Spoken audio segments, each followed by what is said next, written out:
South Indian tiffins చేయగల 2 years experience కలిగిన చెఫ్లు కావాలి. హోటల్ 1977. ఆధిపత్యం చలాయించాలని భయపెట్టాలని ప్రయత్నం చేసేవాళ్ళు ఎవరైనా సరే వాళ్ళకి అండగా నిలబడి రొమ్ము మెరిచి మీకు వంగవీటి కుటుంబం అండగా ఉందని తిరిగే నైజం మా అన్న రాదన్నది. ఆయనే ఆదర్శం. తప్పకుండా ఆయన ఇచ్చిన స్ఫూర్తితో ముందుకు వెళ్తాం. బలహీన వర్గాల యొక్క అభ్యున్నతి కోసం కృషి చేస్తాం. అలాగే తెలుగుదేశం పార్టీ కార్యకర్త లేని పల్లె అనేది ఉండదు.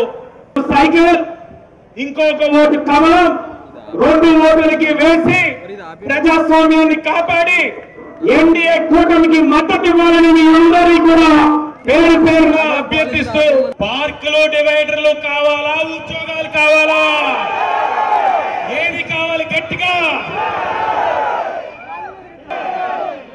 నకిలీ మద్యం వద్దు. ప్రాణాలతో చెలగాట మారుతా ఉన్నాడు. త్యాగం చేసి ఈ రోజున తనని తగ్గించుకుంటూ ఈ రోజు ఎందుకు ముందుకు వెళ్తా ఉన్నారు? రాష్ట్రం కోసం, రాష్ట్ర శ్రేయస్సు కోసం.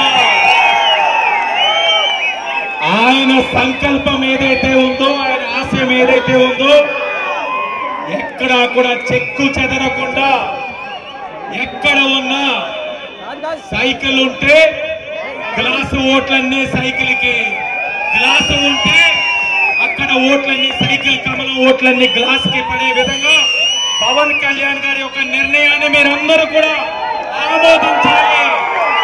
అభివృద్ధి చేశామని చెప్పంటా ఉన్నారు. రంగులేసే గానీ అభివృద్ధి రాదు. ప్రతి ప్రాంతం మనం కాపాడుకోవాలి. ఒక సోషల్ మీడియా పోస్టింగ్ పెడితేనే కేసులు పెట్టి వేధిస్తూ ఉన్నారు. వ్యాపారం చేసుకుంటే చేయి చేయి కలుపు, చేయి జారది గెలిపిన పిలుపుతోటి తప్పకుండా ఎన్నికల్లో ఇది ఒక కూటమి విజయం కాదు, ప్రజా విజయం కింద చూపించాలని చెప్పని కూడా మమ్మల్ని కోరుకుంటూ, జనంతో కలిసి ఉన్నారని చెప్పండి ఎన్నో ఇబ్బందులు పెట్టారు, కేసులు కట్టారు, సిఐడి కేసులు కట్టారు, లోపలేశారు. అయినా సరే ప్రజల మద్దతు ఉంది కాబట్టి ఈ ఎన్నికల్లో విజయం తథ్యం అని చెప్పని కూడా, ఎందుకంటే ప్రజలతో నుంచున్నారు, ప్రజల తరపున ఎల్లప్పుడూ ఉంటారని చెప్పని ప్రజలకు ఒక భావన ఉంది. తప్పకుండా మనందరం కలిసికట్టుగా నడవాల్సిన అవసరం ఉంది. ఎంతో మంది నాయకులు కళ్యాణ్ గారు, పవన్ కళ్యాణ్ గారు జనసేన 21 సీట్లు తీసుకుందని చెప్పంటా ఉన్నారు.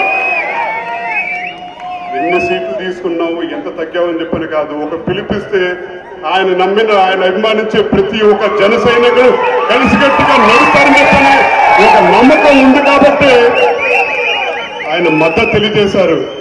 ఇవాళ ఈ కూటమికి అందరూ కలిసికట్టుగా పనిచేయాలని చెప్పని, ప్రజల తరపున నుంచోవాలని చెప్పని, జనం ముఖ్యమా జగన్ ముఖ్యమా అని చెప్పని భావించారు కాబట్టి ఈ కూటమికి మద్దతు తెలియజేశారని చెప్పని కూడా మీ అందరికీ చెప్తా ఉన్నాం.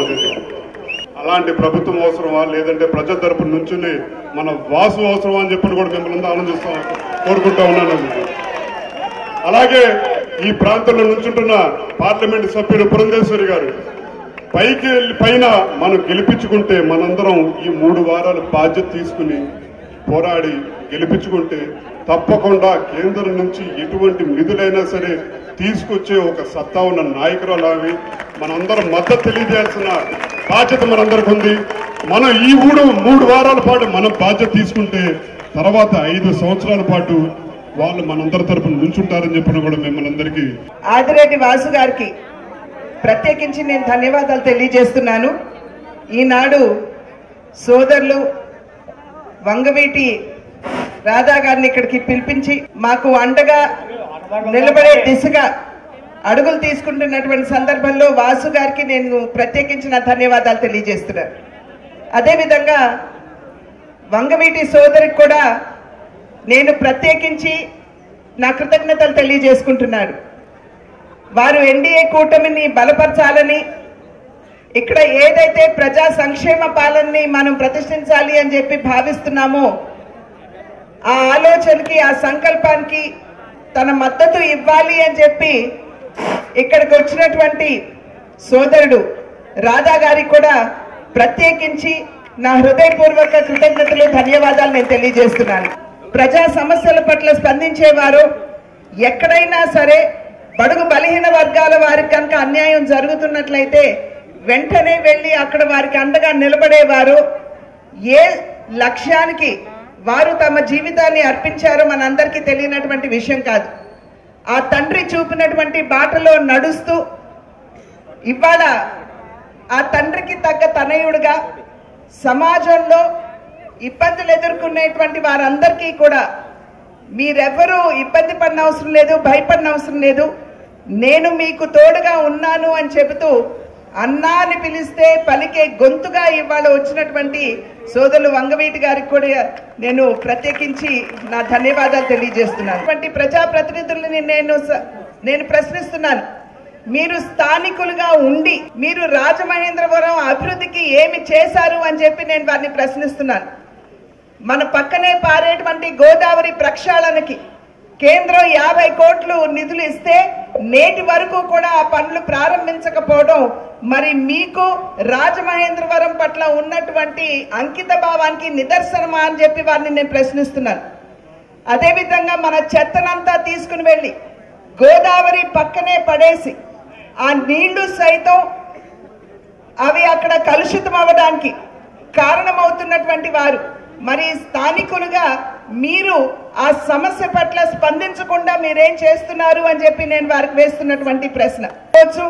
అదేవిధంగా డ్రగ్ మాఫియా కావచ్చు, ఏ విధంగా పేట్రేగిపోయిందో నేను ప్రత్యేకించి మీకు చెప్పనవసరం లేదు. మరి స్థానికులుగా ఉన్నటువంటి మీరు ఇక్కడ ఉన్నటువంటి ప్రజల్ని రక్షించడానికి మీరు ఏమి చర్యలు చేపట్టారు అని చెప్పి వారికి నేను వేస్తున్నటువంటి ప్రశ్న. ఒక హ్యాపీ స్ట్రీట్ లేదా 2 రోడ్లు వేసేసి ఇదే అభివృద్ధి అని చెప్పి చెప్తున్నారంటే నిజంగా అటువంటి ప్రజాప్రతినిధులు మనకు కావాలా అని చెప్పి నేను మీ అందరికీ వేస్తున్నటువంటి ప్రశ్న.